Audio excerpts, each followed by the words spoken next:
Namo tassa bhagavato arahato samma sambuddhassa. Namo tassa bhagavato arahato samma sambuddhassa. Namo tassa bhagavato arahato samma sambuddhassa.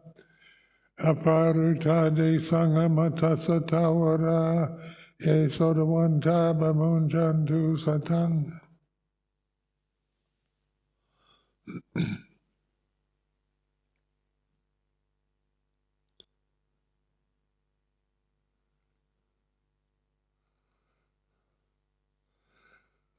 So this afternoon is opportunity to reflect, and I'd like to reflect on how words affect us, because we have language and we're talking creatures who affect each other through the language we use, through the words, through the emotion we say words. And so words are very much a part of our life. We define ourselves with words, like bhikkhu, siladhara. These are just words, empty words that define ourselves in a group. Or an American, or British, or Thai. These words define what we think we are, we believe we are. So then the words, powerful words like communist, socialist,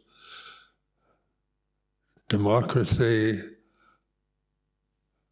these are used on political programs to either praise or curse somebody. So when we have the word Dhamma,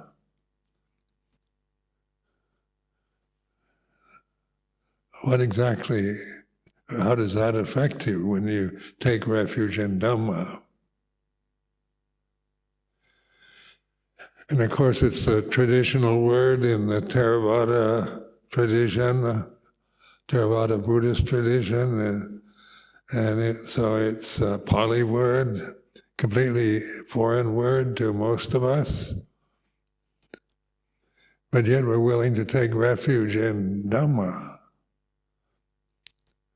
So I've heard people say, I believe in Dhamma, I take refuge in Dhamma. But how do you take refuge in something you don't really know what it is? So you tend to want to define Dhamma as ultimate reality, absolute reality,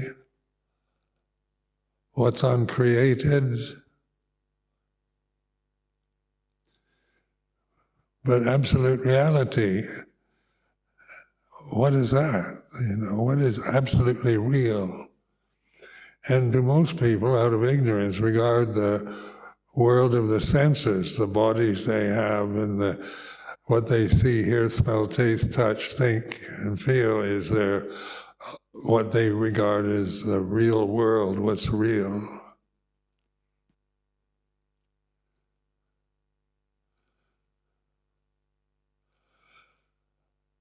But Dhamma as ultimate reality, then it's defined as apparent here and now. Ultimate reality is apparent here and now. So and you try to figure that one out. Because to the average person, here and now you're in the temple at Amaravati, it's Tuesday afternoon and we have a time, 3:15, and here and now is always seen as a place or thing.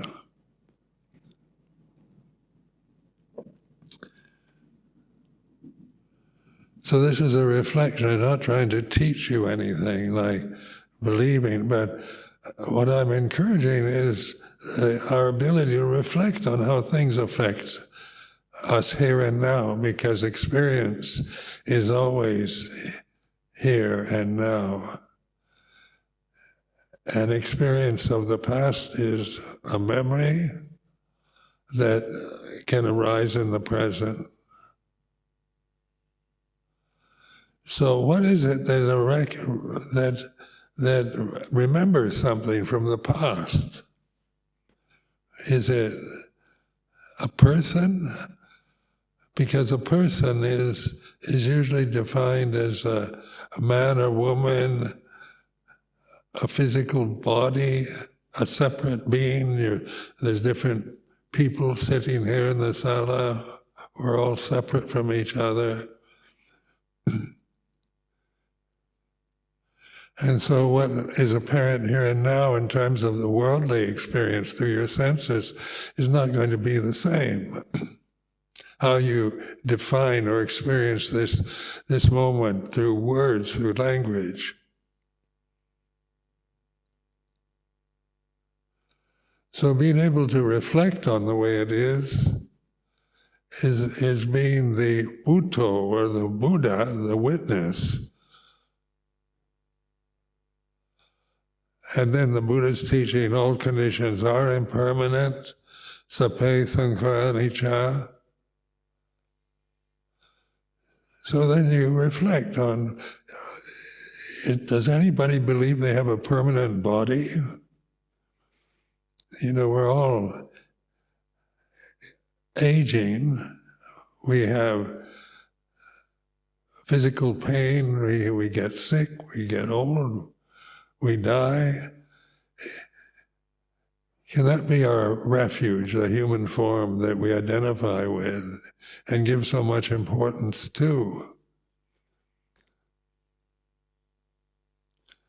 So it's like investigating the way it is. What is it that is aware of the body, or of a memory that arises in the present? Is it a person? We claim, well, I have a good memory, or I don't have a good memory. So we use language to, when we forget, we forget things, you get older, you have memory losses.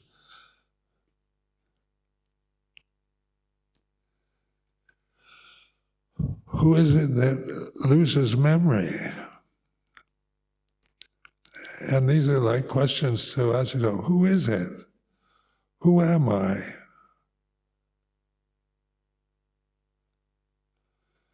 So many of us,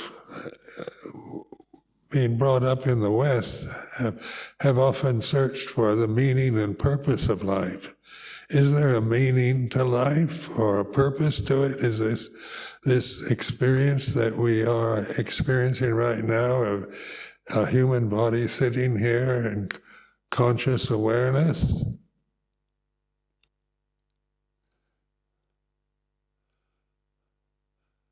And we caught up with trying to intellectualize, figure it out through reason and logic.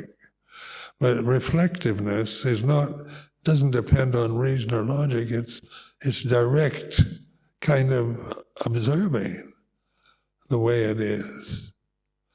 That a memory that arises in the present, how long can you sustain a memory? And it can affect you emotionally. You can get angry or feel happy according to memories of the past. But the apparent here and now, the memory, can't be sustained for very long. It arises and ceases. It's like a soap bubble. It has no essence, no substance to it other than like a ghost floating through consciousness.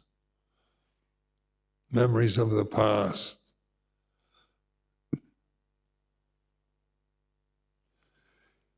And what is the purpose of life? What is it? Does it have any meaning?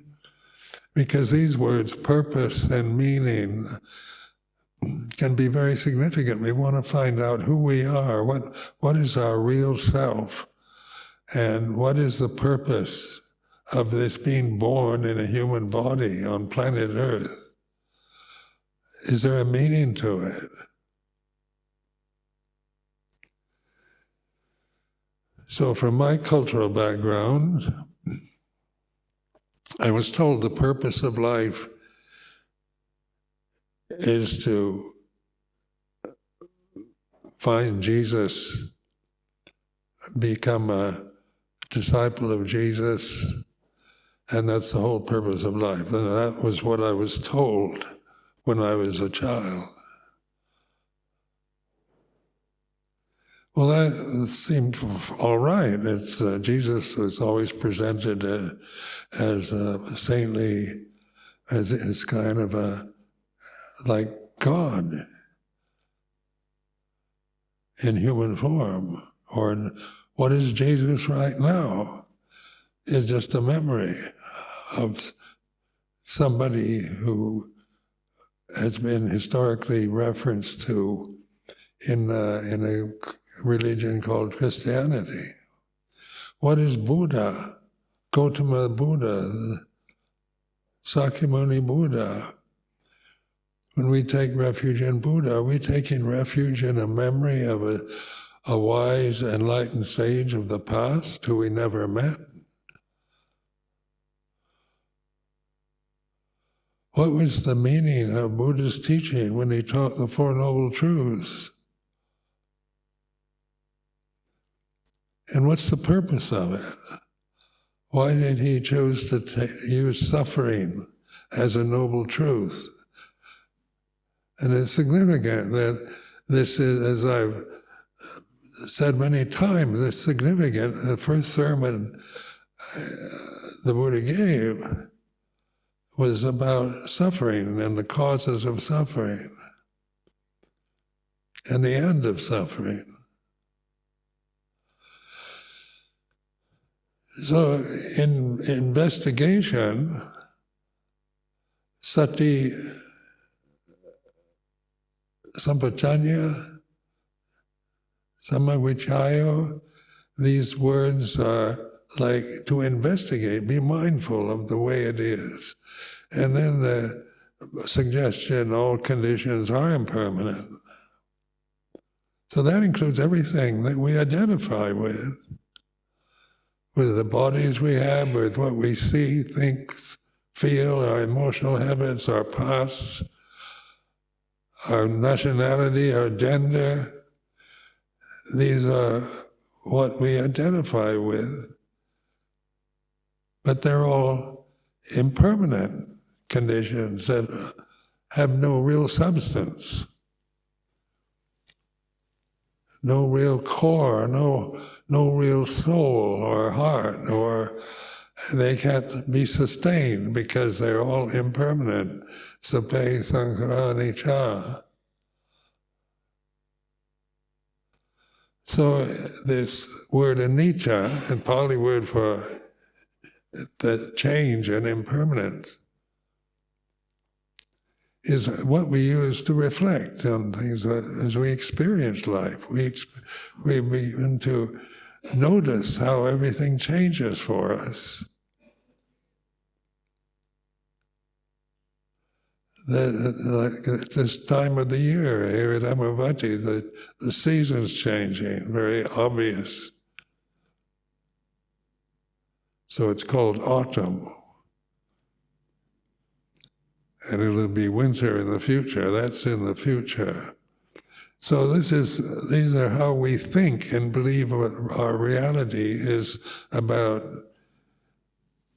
summer, spring, summer, autumn, and winter, about weather, about our feelings, whether we're happy or depressed or sad, whether we're successful or failures, however we see ourselves.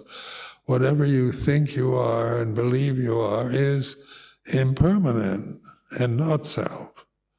Sape tama anatta. Ultimate reality, there's no separate self. So is our consciousness separate? Is consciousness, vijnana consciousness, is it separate? Through the senses it is, because Dhamma has to manifest in forms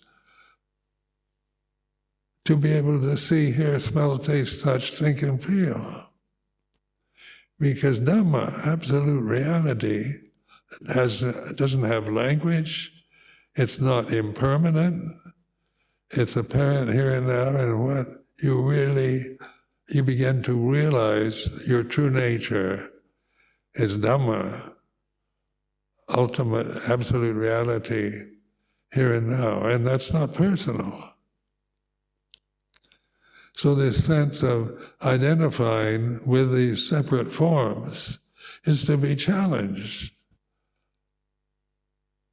Am I really separate from you, in terms of convention, or the real world, or the tradition? I'm here and you're there. So as long as my reality is identifying with the form, sitting here talking,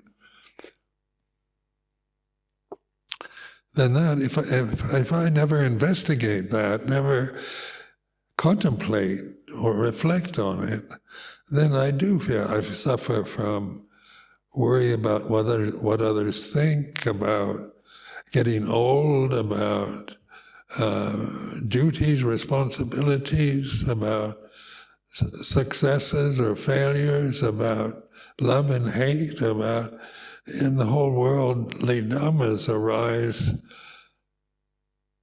and through ignorance, then grasping those worldly dhammas is the cause of suffering.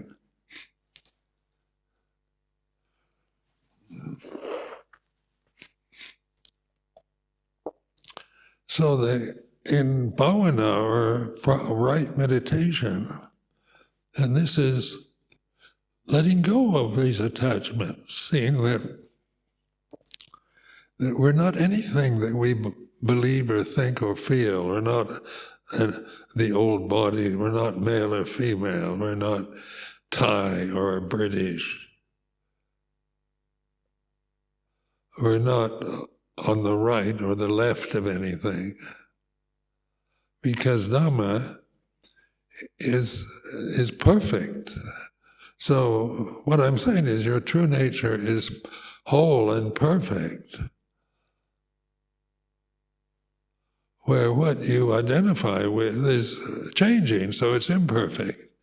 It can have moments of good health and youth and beauty and success, but you can't sustain those. And the more we're successful on worldly terms, then we also have to fear of being failures or being losers, losing out on things. So even worldly success is very inadequate. It's not a goal to aim to be successful in the world, even though it's not. It can be wholesome, wanting to be enlightened, wanting to be free from suffering, wanting to become an arahant.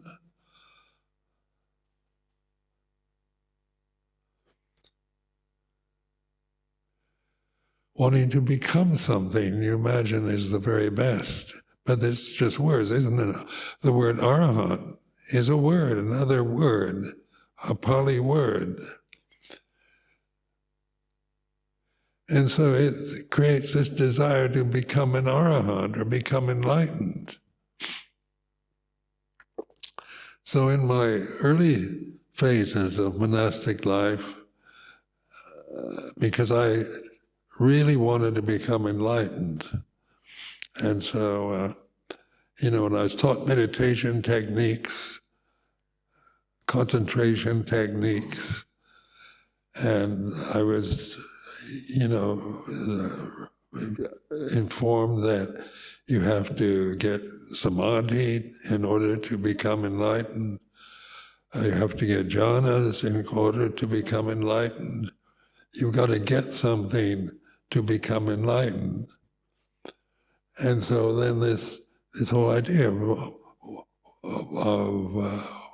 I felt I'm unenlightened. I'm an unenlightened person. And what is that? That's words, isn't it? And that come from how we identify ourselves individually.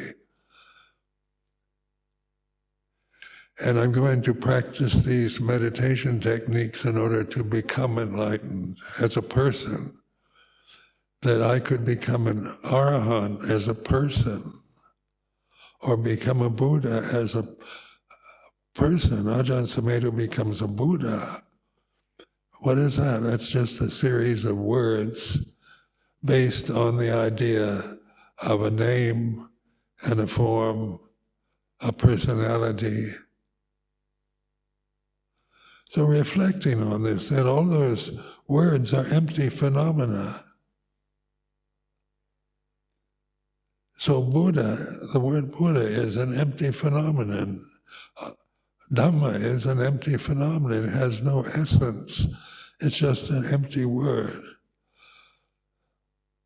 But what isn't empty is conscious awareness.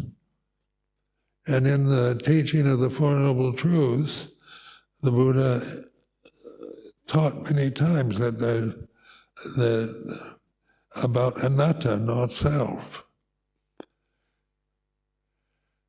And then investigating the desire, wanting to become enlightened, was very much my ego, how I was conditioned by my idealism, by my love for Buddhism, for trusting in what teachers say, what the Buddha said in the scriptures.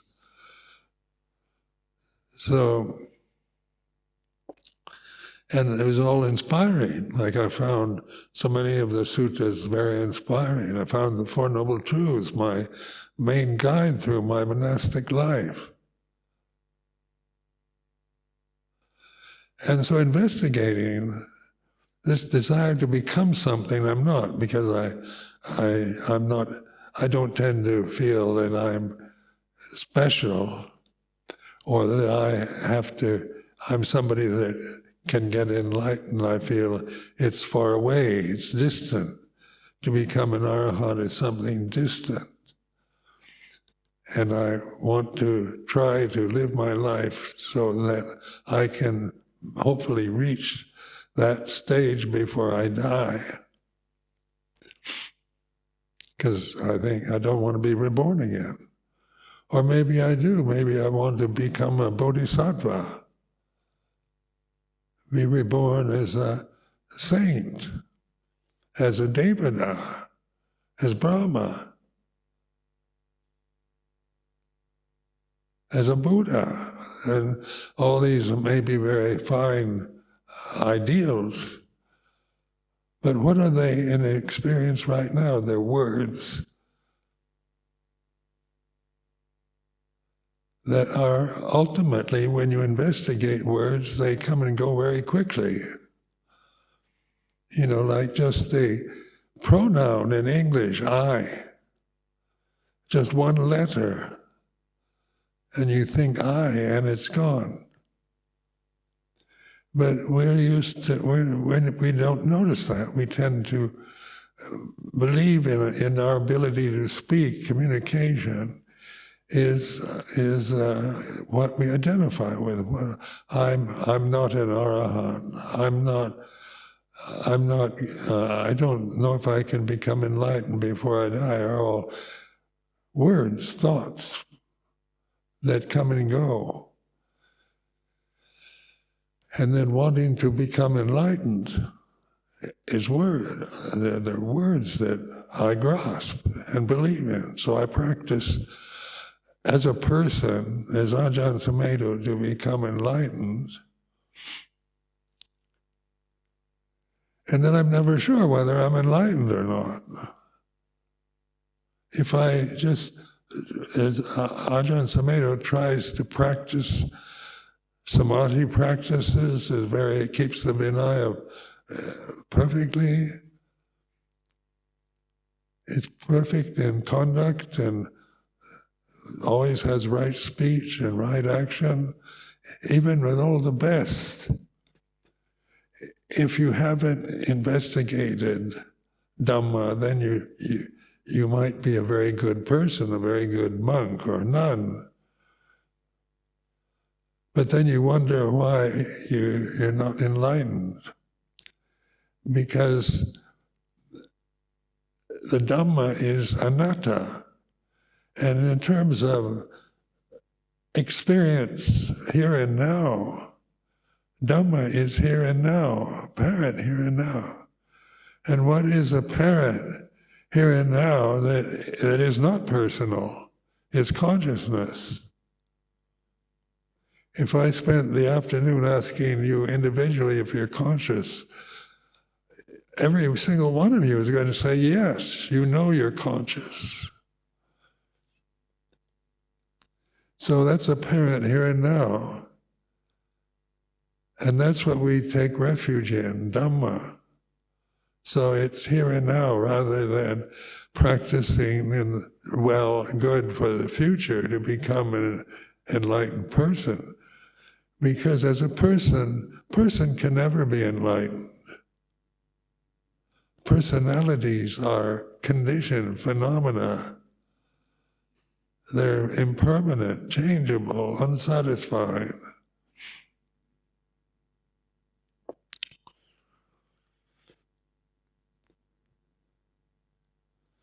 I remember in Thailand we used to like to figure out who's enlightened, who's an arahant, and who isn't. And there's a lot of hearsay and gossip about who's an enlightened Ajahn and who isn't, and that kind of interest in trying to figure out which monk. Was Ajahn Chah enlightened? And Luang Por Chah would never say he was enlightened. Because Luang Por Chah, as a person, as a name, all those, the person, the body, the name, the eyes, ears, nose, tongue, memories were all impermanent. So what is left of Ajahn Chah it's all anicca and anatta.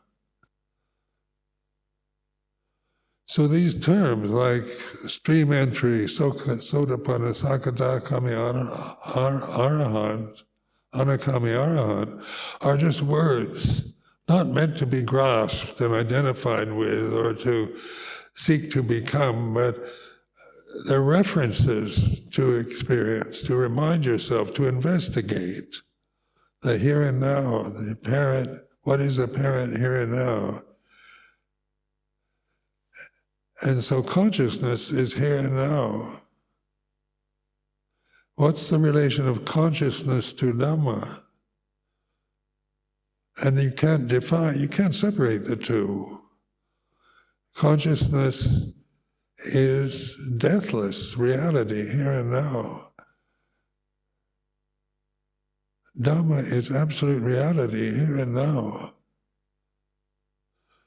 So is there any purpose or meaning to our lives? Are we here to become enlightened as people?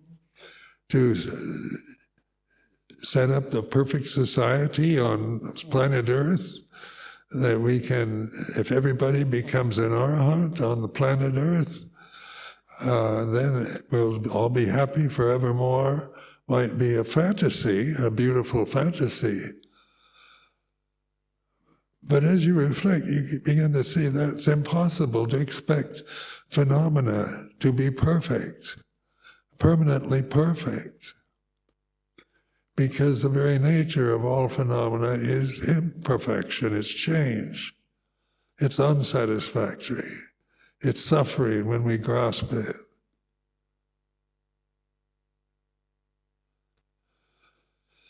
So then when I say there's no purpose or meaning to life, how does that affect you? because suddenly, that can be quite, well, we might as well just not care one bit, just get on with life, it doesn't mean anything, there's no purpose to it. But that is just words too. So meaning and purpose are important words, not denying their importance, but in terms of experience here and now, they're empty phenomena. And when you begin to realize this for yourself, you let go of trying to become something that you believe is very distant, like becoming enlightened can seem to one's personality very distant. You hear monks who've been practicing for years say, they haven't become enlightened after all their efforts. And so that people have these kind of hopes of getting enlightened through not investigating bhava dhanha, desire to become something, or the way it is here and now, that whatever you're thinking here and now, whatever you're feeling, what emotion, when there's no purpose and no meaning to anything, you're aware of how that affects, those words might affect you individually. Some might find that inspiring, some might find that depressing.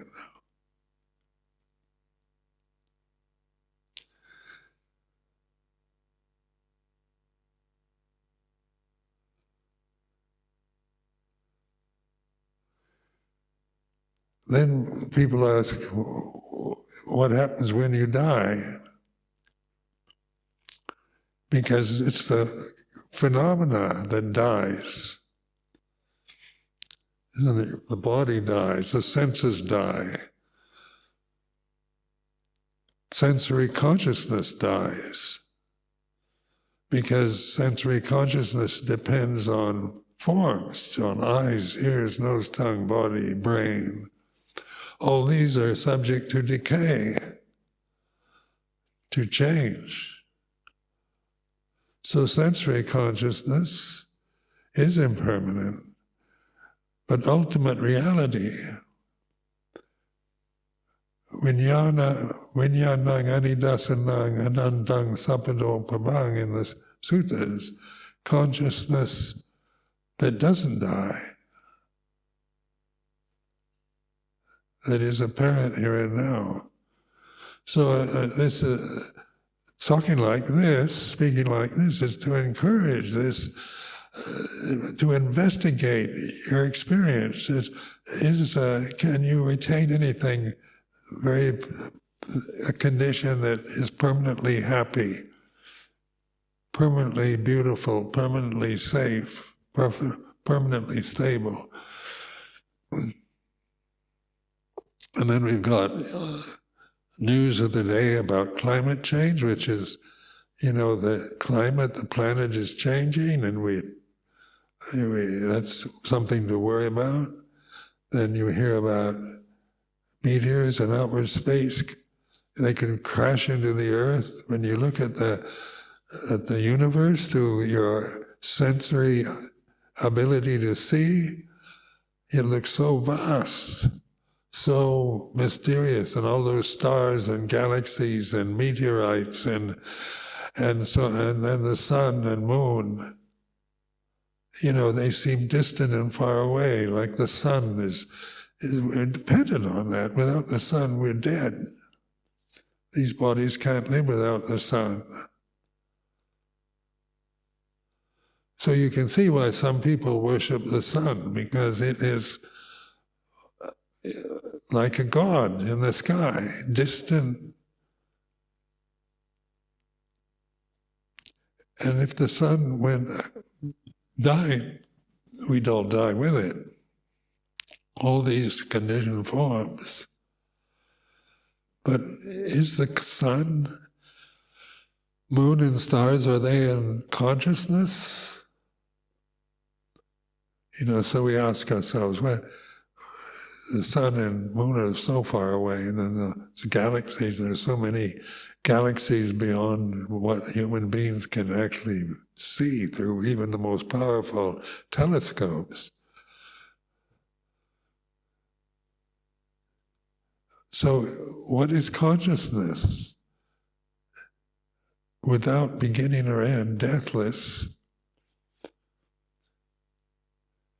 And you begin to realize that consciousness is ultimate reality, is Dhamma. Not the sensory consciousness. That can go any time, but ultimate consciousness, ultimate reality, Vinyanang anidasanang anantang sapadopamang, wasn't born, doesn't die. So when somebody dies, what's left is a memory for all of us.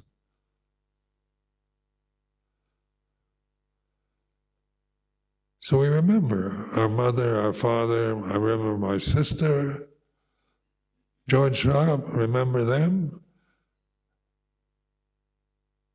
And that's a memory. But what happens to them when they die? Where is my sister who died last year and wanted to die to be with Jesus? So you can imagine, is she just, all her hopes and virtuous lifestyle ended up with nothing?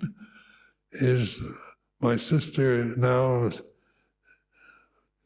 in the company of Jesus? One can believe that or disbelieve it. But you don't know what happens when the body dies, because our awareness is always through the forms that we strongly cling to and identify with, the bodies that we see as what I am, as this physical form sitting here. But as you begin to take your refuge in Dhamma, in pure conscious awareness, mindfulness, sati, sampajanya, then that doesn't die.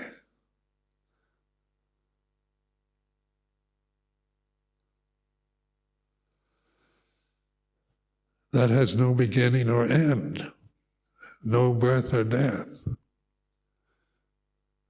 So the aim of the Buddha for enlightenment is to take refuge in awareness, because that's something we can do in these separate forms.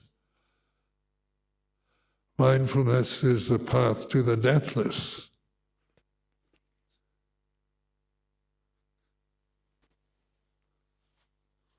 Heedlessness is the path to death. So heedlessness, not being mindful, not using wisdom in your life, not reflecting on experience in terms of how it really is in the here and now. It's like this, the way you feel right now, the mental state you're in or physical feelings that you're experiencing at this moment is like this. But what is aware of the physical discomfort you might feel, or the mental, emotional state that you're experiencing now, is it changes, doesn't it? There's no stability in any of it, in worldly conditions. Security, stability, safety are ideas we'd like, because we like to have that feeling that everything's okay. Everything's going to be all right. Everything's going to work out. Tell me everything is okay, even if it isn't, because that makes me feel okay. And as a person, I like to feel okay. I remember years ago traveling a lot and then coming back to England, and Ajahn Dhamma would meet me at Heathrow, and I just was hoping he'd say everything is okay. Because when I'm away from her, I don't know what's going on. And then in Sangha life, there's always problems, crises, misunderstandings, because that's the nature of phenomena. It's right and wrong, good and bad, true and false. And as individual people, we're not going to agree or totally agree on every issue and make everything okay, because we're separate forms that have been conditioned separately through our birth, through our experience of life. So it's not going to be the same for each one of us individually. So there's always conflict in marriages, in relationships, in communities, in politics, in religion. There's always a right and left, and high and low, and because that's the nature of phenomena. Right and left, high and low are phenomena that change.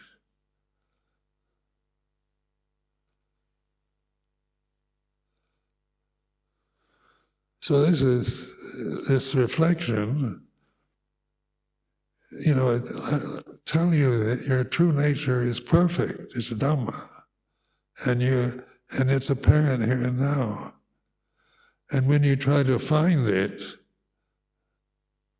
you're trying as a person to find Dhamma, which is what you are. It's like trying to look for yourself. Or a fish in water looking for water.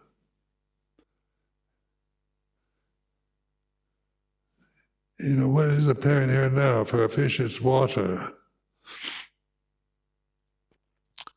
But I want to find it. So learning to really take refuge, take your stand in awareness, because that is the gate to that realization of enlightenment, where you give up, you let go of your identities, you don't get rid of them. Luang Por Chah still had a personality. Enlightened masters still have different personalities.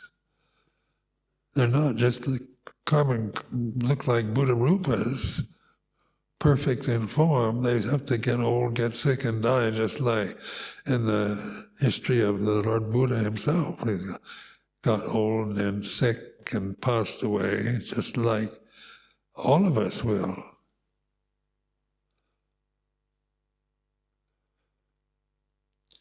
Where ideas, we can make perfect ideas we project onto individuals, that monks and arahant,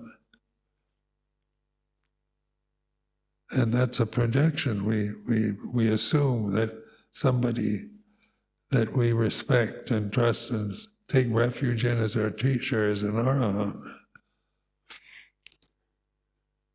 Or then maybe you think we're not fully an arahant, maybe he's only an anagami, or maybe not even an anagami, maybe he's only a sakadagami. Or sometimes I think he's just a sotapanna. So this is playing with words, isn't it? How we personally use these words and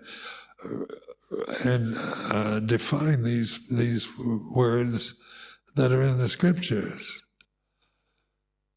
But then again, to reiterate that words are empty phenomena. So when I ask you if you're enlightened, you say, no, I'm not enlightened, I'm working on it. That's words.